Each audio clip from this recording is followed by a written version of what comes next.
Hello friends, welcome to legal literacy YouTube channel. Friends, जैसा कि आप लोग स्क्रीन पे देख रहे होंगे, the Nainital bank limited recruitment of specialist officers. तो फ्रेंड्स, नैनीताल बैंक लिमिटेड में स्पेशलिस्ट ऑफिसर्स का रिक्रूटमेंट आया है। बहुत सारी फील्ड्स में स्पेशलिस्ट ऑफिसर इनको चाहिए। तो चूंकि हम लीगल लिटरेसी यूट्यूब चैनल, हमारे चैनल का नाम है और हम लॉ से रिलेटेड बात करते हैं, तो इसमें एक लीगल ऑफिसर की जो वैकेंसी आई है, हम उसके बारे में बात करेंगे। तो लीगल ऑफिसर की वैकेंसी के बारे में सब कुछ बात करेंगे, जो उसका एज क्राइटेरिया क्या है और आपका एप्लीकेशन फ़ी कैसे आप फिल करेंगे, क्या उसका मोड ऑफ एप्लीकेशन है, मोड ऑफ सिलेक्शन है, और सारी चीज़ें सब कुछ के बारे में बात करेंगे। तो सबसे पहले देखते हैं फ्रेंड, आगे बढ़ते हैं।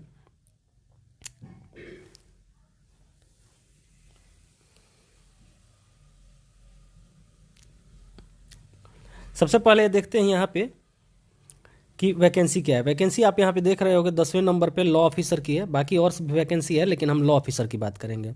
Law officer grade scale 1, okay. और 2 वैकेंसी है, 2 सीट्स हैं। लेकिन आप इसमें देखेंगे कि अगर रिक्वायरमेंट होती है, जब तक सिलेक्शन प्रोसेस के पहले अगर बैंक को लगता है कि और हमें लॉ ऑफिसर चाहिए, तो ये सीट्स की वैकेंसी जो बढ़ा सकते हैं। आपका मिनिमम एज 25 ईयर्स होना चाहिए और मैक्सिमम एज 32 ईयर्स होना चाहिए। और इस एज का जो क्राइटेरिया है, एज आपका होना चाहिए, एज आपको कैलकुलेट किया जाएगा 31 दिसंबर 2021 से। नेक्स्ट आगे बढ़ते हैं। तो इसमें हम सबसे आगे देखते हैं फ्रेंड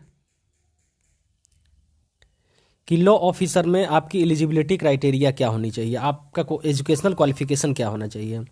तो लॉ ऑफिसर के लिए आपका 3 साल या 5 साल का प्रोफेशनल लॉ डिग्री होना चाहिए, एलएलबी की डिग्री होनी चाहिए। मिनिमम मार्क्स आपका 55% होना चाहिए।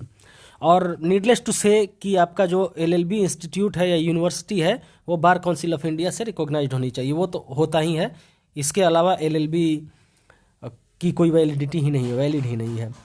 तो फ्रेंड्स, इसमें एक एज सच कोई एक्सपीरियंस चाहिए तो नहीं, लेकिन अगर आपके पास 2 साल का एक्सपीरियंस है रिक्विजिट फील्ड में, मतलब कि बैंकिंग फील्ड में, तो आपको प्रेफरेंस दिया जाएगा। अगर आप एक फ्रेशर हैं तो भी आप फॉर्म फिल कर सकते हैं, लेकिन आपके ऊपर उन लोगों को प्रेफरेंस दिया जाएगा जिनके पास 2 साल का एक्सपीरियंस हो। अगर आप बराबर आपका परफॉर्मेंस सेम रहता है, तो अगर आपका परफॉर्मेंस आउटस्टैंडिंग है और 2 साल का एक्सपीरियंस जिसके पास है उसका परफॉर्मेंस सही नहीं है, तो आपको ही जॉब मिलेगी, लेकिन प्रेफरेंस दिया जाएगा उसको। उसके साथ एक एज है। आगे बढ़ते हैं। ये गाइडलाइंस है फ्रेंड्स। कुछ गाइडलाइंस ये है कि आपको फॉर्म कैसे फिल करना है। सबसे पहले मैं बता दूं कि ये ऑनलाइन नहीं, ऑफलाइन फॉर्म है।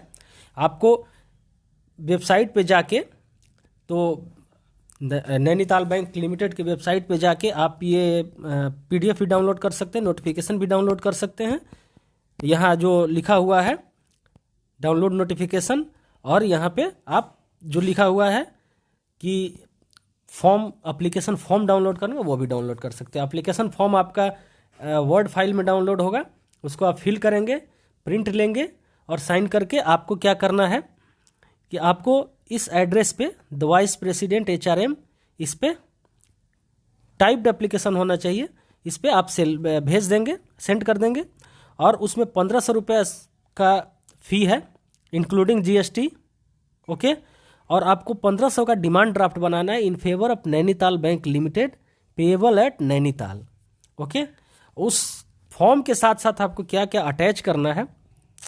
सबसे पहले फॉर्म के ऊपर आपका एप्लीकेशन फॉर पोस्ट ऑफ, जिस पोस्ट के लिए आप अप्लाई कर रहे हैं, लॉ ऑफिसर, उसका नाम मेंशन करेंगे उस फॉर्म पे। और उस फॉर्म के साथ साथ आप अपना प्रूफ ऑफ एज, जो जो इसमें लिखा हुआ है इनमें से कोई प्रूफ ऑफ एज आप दे सकते हैं। Copy of certificate and marksheet in respect of essential desirable educational professional qualification, सारा जो आपका है वो आप देंगे। और कोई भी डॉक्यूमेंट जो आपका एक्सपीरियंस को जस्टिफाई करता है, एक्सपीरियंस को शो करता है, उसको देंगे।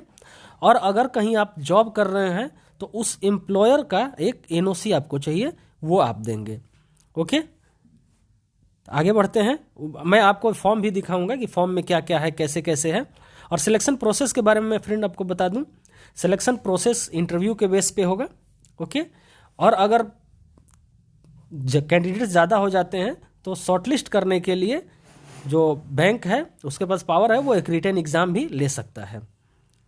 ओके, आप देख रहे होंगे सिलेक्शन प्रोसेस में।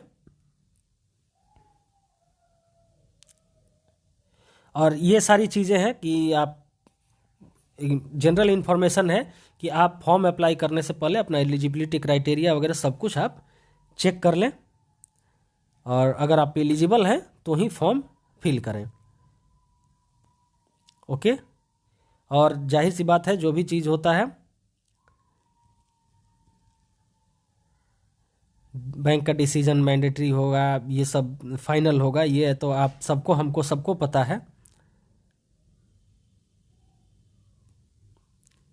ओके, ये आपका हो गया। अब मैं आपको थोड़ा फॉर्म दिखा देता हूँ फ्रेंड, फॉर्म किस तरह से आप फिल करेंगे। ओके, जैसा कि फ्रेंड्स आप देख रहे होंगे आपके सामने ये खुला हुआ है फॉर्म, नैनीताल बैंक लिमिटेड ऊपर है। फिर यहाँ पे आपको फ़ोटो चिपकाना है, और 2 आपका एड्रेस, ये इस एड्रेस पे आपको भेजना है, जैसे 1500 का ड्राफ्ट लगा के, और साथ में एजुकेशनल क्वालिफिकेशन के सर्टिफिकेट्स दे के। आप यहाँ पे लिखा हुआ है डियर सर, इसके बाद पोस्ट ऑफ, अपना पोस्ट का नाम लिखना है।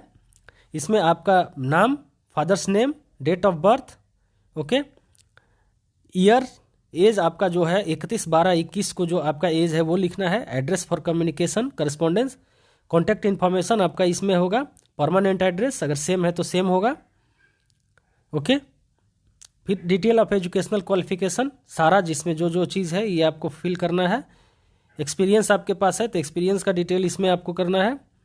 2 रेफरेंसेस देने हैं, 2 लोगों के नाम और नंबर देने हैं कि अगर उनसे कोई वेरीफाई करे कि आपको वो जानते हैं कि नहीं, आपका कैरेक्टर किस तरह का है, तो उनसे वेरीफाई किया जा सके। और इसमें आपका बैंक ड्राफ्ट का डिटेल होगा, और कोई अदर एडिशनल इन्फॉर्मेशन अगर देना चाहते हैं तो आप दे सकते हैं। और ये आपका डिक्लेरेशन है, साइन होगा, और ये सारा सब कुछ करके एक एनवेलप में पैक करके, इसके साथ आपका जो भी सर्टिफिकेट जो हम पहले पीडीएफ में डिस्कस कर चुके हैं उसको, और प्लस में आपका जो डिमांड ड्राफ्ट है उसको आप इसके साथ भेज देना है। और भेजने का एड्रेस भी बताया जा चुका है उसमें, और उसके ऊपर अपने पोस्ट का नाम लिखना है।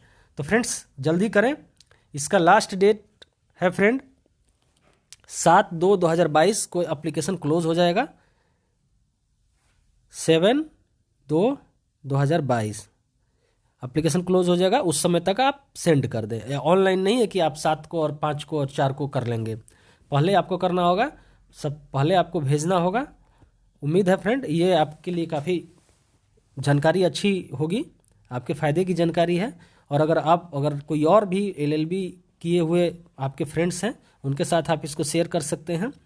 और जहाँ तक रही बात फ्रेंड्स सिलेबस की, तो सिलेबस आप समझ सकते हैं, जैसे आरबीआई का ग्रेड बी लीगल ऑफिसर का फॉर्म जो मैंने बताया था, उसका सिलेक्शन प्रोसेस तो अलग है, लेकिन सिलेबस में आपके इंटरव्यू में उस तरह से बैंकिंग से रिलेटेड, लॉ से रिलेटेड क्वेश्चंस इसमें आपके इंटरव्यू में पूछे जा सकते हैं। अगर आपके पास एक्सपीरियंस है तो आपके एक्सपीरियंस से रिलेटेड क्वेश्चंस पूछे जा सकते हैं। फ्रेंड्स अगर चैनल को आपने सब्सक्राइब नहीं किया है तो सब्सक्राइब करें, इसी तरह के कंटेंट आपके लिए मैं हमेशा लाता रहता हूँ, एग्ज़ाम्स के लिए लाता रहता हूँ, और प्लस में एग्ज़ाम्स के प्रिपरेशन के लिए भी लाता रहता हूँ। धन्यवाद।